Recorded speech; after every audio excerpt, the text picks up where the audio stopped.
विधवा बहू का फैसला। महक की शादी रोहन से होती है। रोहन माँ बाप का इकलौता बेटा होता है, लेकिन फिर किसी कारण से रोहन की मौत हो जाती है।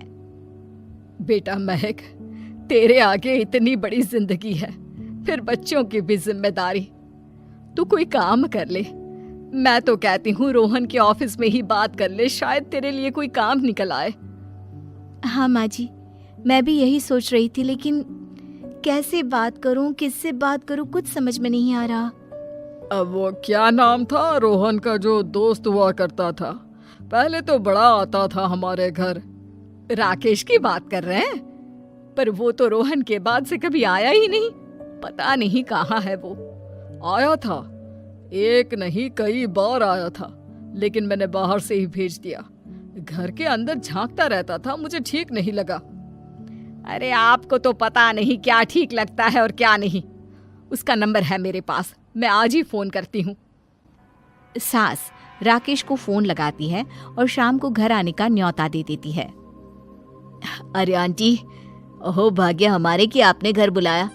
मैं तो कई बार आया, लास्ट टाइम तो अंकल से मुलाकात भी हो गई थी।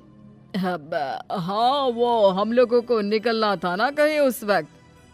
अरे छोड़ो ना बेटा, बोलो क्या लोगे?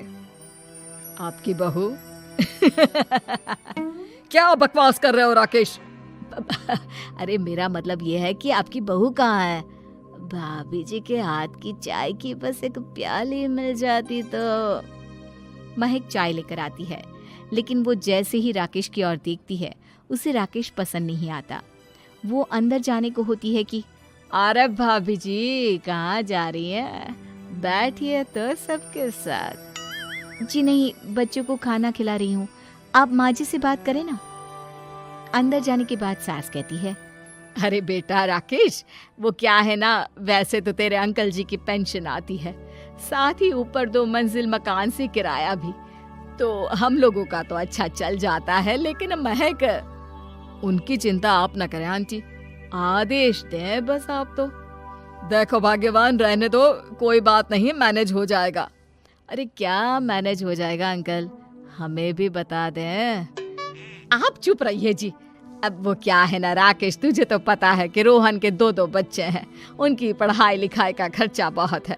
हम ये चाह रहे थे कि रोहन के ऑफिस में महक को भी अगर कोई काम मिल जाता तो। क्यों नहीं आंटी जी, मैं हूं ना, मैं बात कर लेता हूँ। वैसे तो आप हाँ ही समझिए।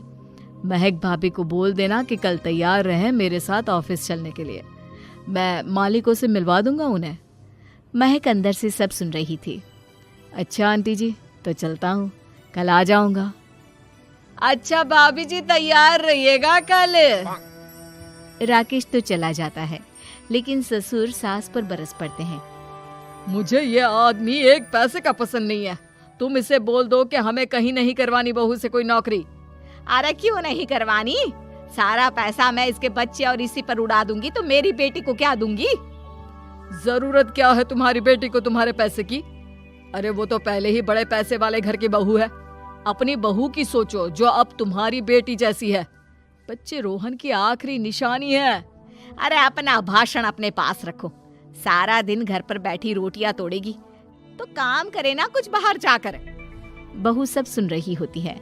वो अगली सुबह बिना मन के तैयार तो हो जाती है, लेकिन जैसे ही राकेश आता है, क्या बात है भाभी जी, रेडी हैं? तो फिर चले डेट पर, मतलब इंटरव्यू पर। महक सामने आती है कि सामने ससुर जी खड़े होते हैं। हाँ महक बेटा, आओ चलते हैं, मैं भी चल रहा हूँ। ससुर को तैयार देखकर राकेश का चेहरा बन जाता है। अंकल जी, आप परेशान हो जाएंगे। अरे रहने दीजिए ना, धूप भी बहुत है। वैसे भी स्कूटर में तो 2 लोग ही बैठ सकते हैं ना। तो तुम चलो, मैं बहू के साथ अपनी कार से आ जाता हूँ। महक ससुर जी को देखकर खुश हो जाती है, उसे शांति हो जाती है। वो लोग रोहन के ऑफिस जाते हैं, जहाँ बॉस कहते हैं, नमस्ते अंकल। नमस्ते महक, कैसे हैं आप लोग? रोहन का सुनकर बहुत दुख हुआ अंकल। वैसे कैसे आना हुआ? बेटा, क्या हमारी बहू के लिए तुम्हारी ऑफिस में कोई काम मिल सकता है? हमने राकेश से इसी सिलसिले में तुमसे बात करने को कहा था। उसी के कहने पर हम दोनों तुमसे मिलने आए हैं। राकेश ने तो कोई बात नहीं की, ऊपर से उसने तो आज की छुट्टी ले रखी है, ऑफिस भी नहीं आया, बोल रहा था जरूरी काम से जाना है। महक और ससुर एक दूसरे को देखने लगते हैं। वैसे महक क्या किया है आपने? I mean, इंग्लिश कैसी है आपकी? महक बॉस से अपनी पढ़ाई लिखाई और क्वालिफिकेशन के बारे में सब कुछ बताती है। ग्रेट, आपके लिए काम तो है लेकिन ऑफिस में नहीं। सर मेरे बच्चे छोटे हैं, मैं फील्ड में काम नहीं कर सकती हूँ।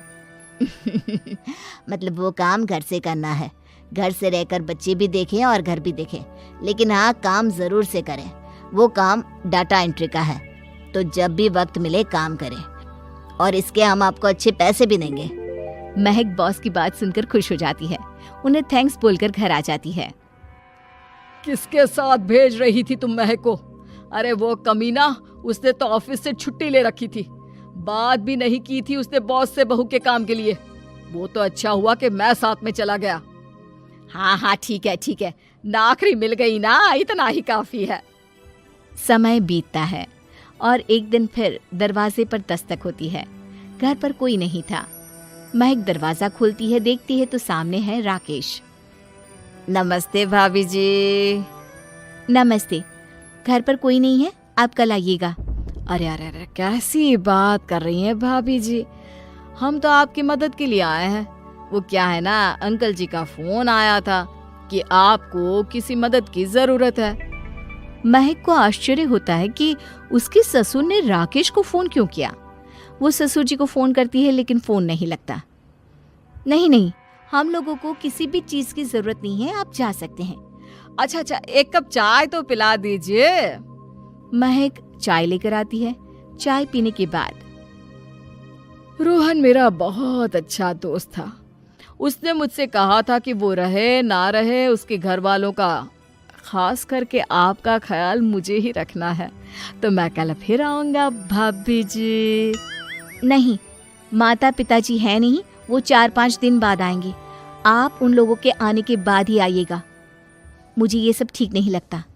अरे छोड़िए ना भाभी जी, लोगों का तो काम है कहना। मेरा मतलब है वो तो बोलते ही रहेंगे। आता हूँ मैं कल। महक को अब गुस्सा आ जाता है। हमेशा शांत और मधुर बोलने वाली महक पहली बार जिंदगी में फैसला लेती है, और फैसला होता है राकेश को सबक सिखाने का। बड़े बेशर्म हैं आप, किसने कहा आपको कि आप आए? अरे भैया, साफ साफ बोला ना कि नहीं जरूरत है किसी की मदद की, मैं अकेले सक्षम हूँ अपना घर संभालने के लिए। आज आखिरी बार बोल रही हूँ, इस घर की तरफ आंख उठाकर भी देखा ना तो देख लेना, वरना पुलिस के हवाले कर दूंगी। निकलो यहाँ से, या धक्के मार कर निकालूं।